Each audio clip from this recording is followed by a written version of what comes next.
The Jungle Book, Chapter 3, Mowgli.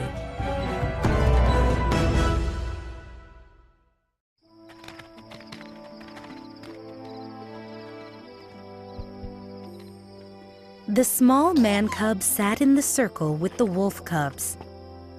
He was playing with some white pebbles that glowed in the moonlight. Father Wolf nudged Mowgli forward with his nose.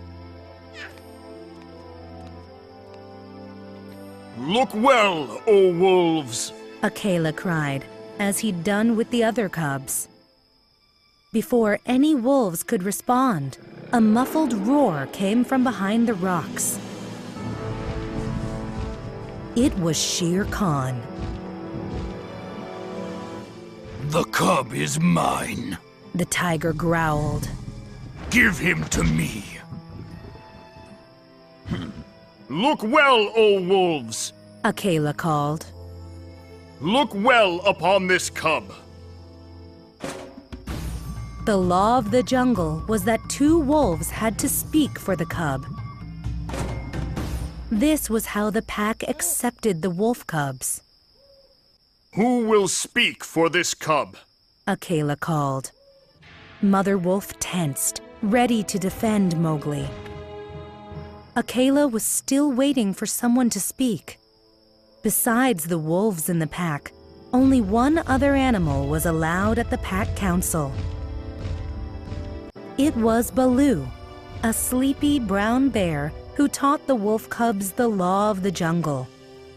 Baloo ate only nuts, roots, and honey, so none of the other jungle creatures feared him. As Shere Khan stepped closer, the brown bear rose on his back legs. He grunted loudly. I speak for the human cub. Let him run with the pack. I will teach him as I teach the other cubs. Who else will speak for the human cub? Akela called. Just then, a black shadow dropped down into the circle. It was Bagheera, the Black Panther. The wolves quickly backed away from him. Akela, I have no right to be here. The Black Panther's voice was as soft as honey dripping from a tree. But the law of the jungle says a cub's life may be bought. Am I right? Yes! A few young wolves replied eagerly. The young wolves were always hungry. Akela, One wolf called. listen to Bagheera. The cub can be bought for a price. It is the law of the jungle. The Black Panther smiled gently. I'd like to propose a deal. Baloo has already spoken for the boy. If the rest of you accept him, I will share some delicious food with you. It's a fat bull, freshly killed. Mother Wolf looked at Father. Why is the panther speaking up for Mowgli? She said. Father shrugged.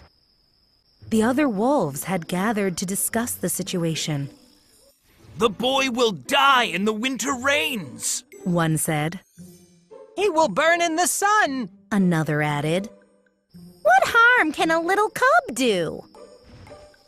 Come on, let's let him run with the pack. Finally, the wolves agreed to accept Mowgli. Mowgli sat calmly, playing with the white pebbles. Akela's cry rose as they each inspected him. Look well, wolves! Soon, the pack started down the hill to eat the meal promised by the panther. Akela, Bagheera, Baloo, and Mowgli's family stayed behind at the rock. With a furious roar, Shere Khan stalked away from them. Roar all you want, tiger. Bagheera muttered. I have a feeling about this man-cub. One day, Mowgli will make you roar for another reason, Shere Khan. Akela turned to Mother and Father Wolf with a smile. Humans are very wise. Perhaps your man-cub can help our pack in some way. Mowgli's parents nodded their thanks. Then, Father Wolf turned to the bear. And thank you for your help today, Baloo. Please begin training little Mowgli as soon as possible. He must learn how to be a wolf.